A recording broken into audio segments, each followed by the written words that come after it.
习近平要想在明年继续连任执政，就必须要搞定一群人，而事实上留给他的时间也不多了。最新文件列出来的90天过渡期，这波人会上钩吗？大家好，我是大卫，美西时间7月26号。这两天国内外的媒体都在悄悄地议论一件事儿，大家认为这是中共缺钱了，要收割金字塔尖的那帮富人。事实上，这次的目标恰恰是党内的权贵。咱们必须说一下，老习最近非常关注的一件事，就是明年自己的连庄有没有挑战者。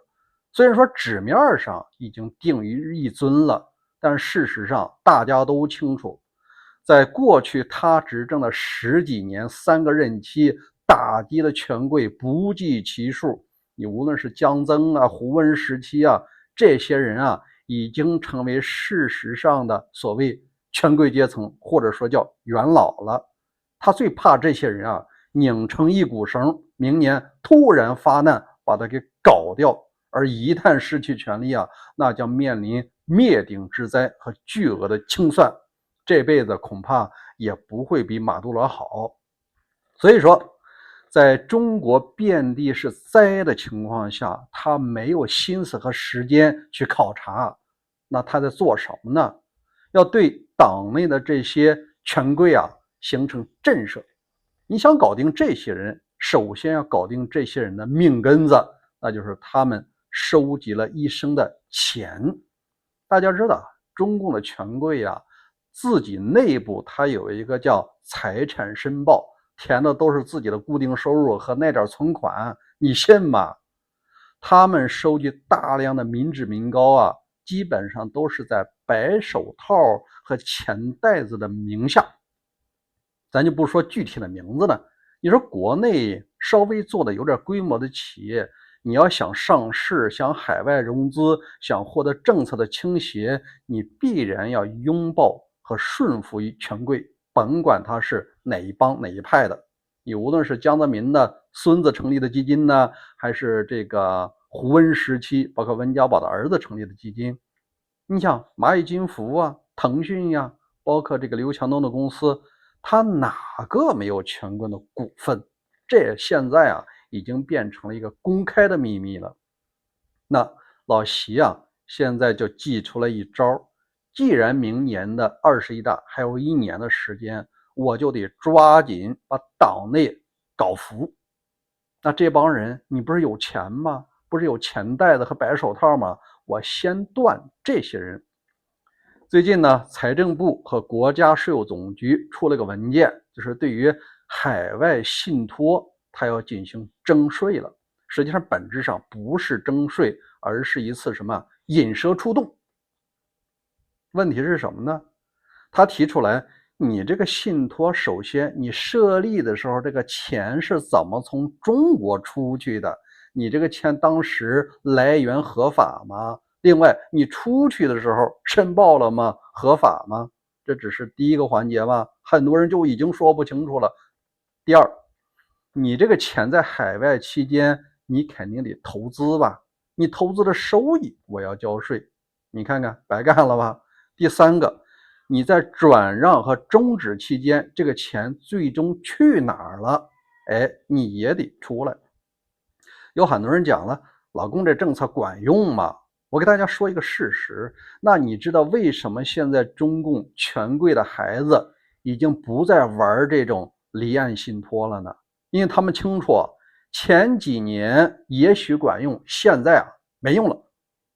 因为在10几年，无论是开曼群岛、维京群岛这些离岸岛呢，它有这个斩断的法律，它不再和中国交换税务信息。但现在在国际的压力之下，这些离岸岛已经失效了，它必须向全球包括中国交换这些税务信息，包括受益人信息。在现在中共大数据的加持之下，你无论是5层还是50层甚至500层，它终究能知道最终这个海外信托的受益人是谁，它的控制人是谁。这些文件你得公开。所以说啊，这些富豪扮演权贵的钱袋子，在中共眼里已经是一本明账了。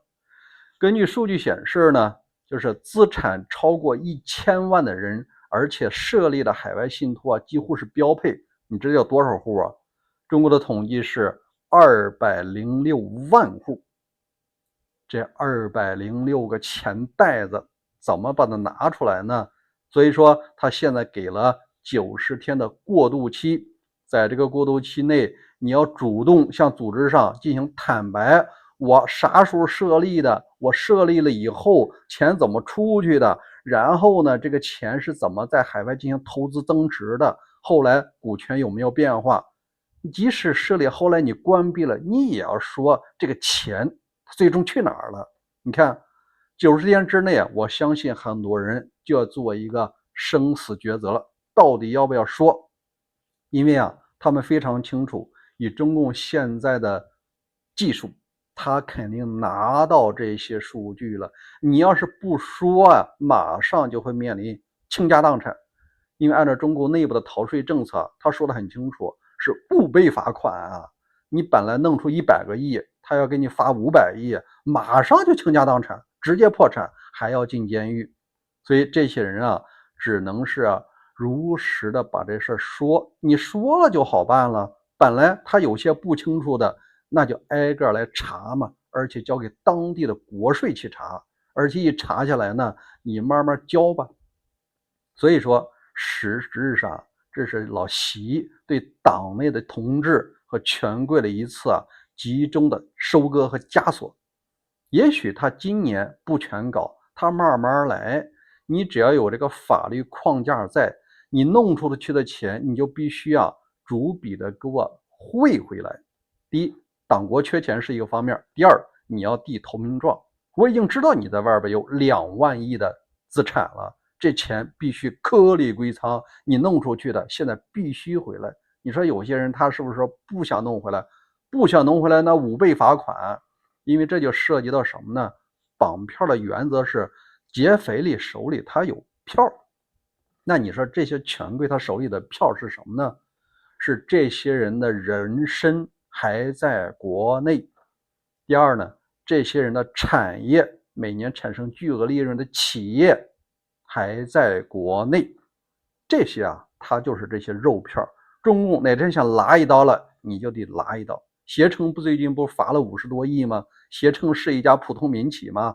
他能垄断这么多年成为 No.1， 他背后肯定有家族，现在咔割掉50亿，赶紧去挣钱吧，挣的差不多了，搜刮完了屁民有些钱了以后再割一刀，啥时候割呢？那要看啥时候缺钱了。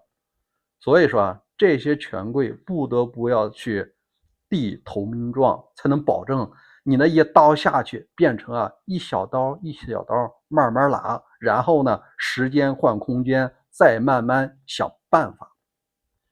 那你说这些权贵的白手套，包括也不排除一些确实靠自己的商业嗅觉和能力赚钱的人也有，但这些人一块被收割。因为在中共眼里，你的智慧，你的赚钱的道在哪儿？还不是我给了你机会和土地吗？如果没有我手里的13亿农奴奴隶，你赚谁的钱？那钱本应该都是我的，你弄出去，你给我弄回来，不弄回来我就5倍罚款，还要进监狱。这儿就是中共的邪恶之处。在这儿我们来回顾一下历史上老共干过这件事儿。曾经有一段时间又提出来所谓的百家争鸣，百花齐放。中共执政了，你们这些民主党派知识分子、干部、教育工作者对我们的执政有什么问题缺点尽管提，百花齐放，百家争鸣。很多这个被打击过的知识分子犹豫，不敢提，老毛亲自上阵发表了那个演说，还把这个演说录下来放给这些知识分子听。你看，这是老毛一个人，他最高领袖提出来，让大家提意见，要求你提意见，提意见好的话，还给你政协委员，还给你人大代表。这些人放松了警惕，就开始提意见了。最后老毛发表文章，事情正在起变化。现在这些走资派已经开始反扑了，最后什么呢？引蛇出洞的结果就是一网打尽。这些人啊，关了牛棚了，有些人的生命就死在里边了。后来啊，人家说老毛，你这不搞阴谋吗？你这不欺负老实人吗？老毛说的很正常，说我们这是阳谋啊！你看看，无耻的人啊，领导的就是无耻的党。这个第一任总书记参与了嫖娼，他们在延时期种鸦片这样的嫖娼党和毒品党，包括文革时期杀了很多人的杀人党，你不要指望他给你讲法律，你在这儿他土地上挣的钱，他一定要在世界任何一个角落啊，让你汇回来，不会的话，那就是入狱和罚款。关于这件事儿，您怎么看呢？欢迎在留言区留言，欢迎关注大卫观点频道，咱们经常都有更新，欢迎点赞、留言、转发，明天再会。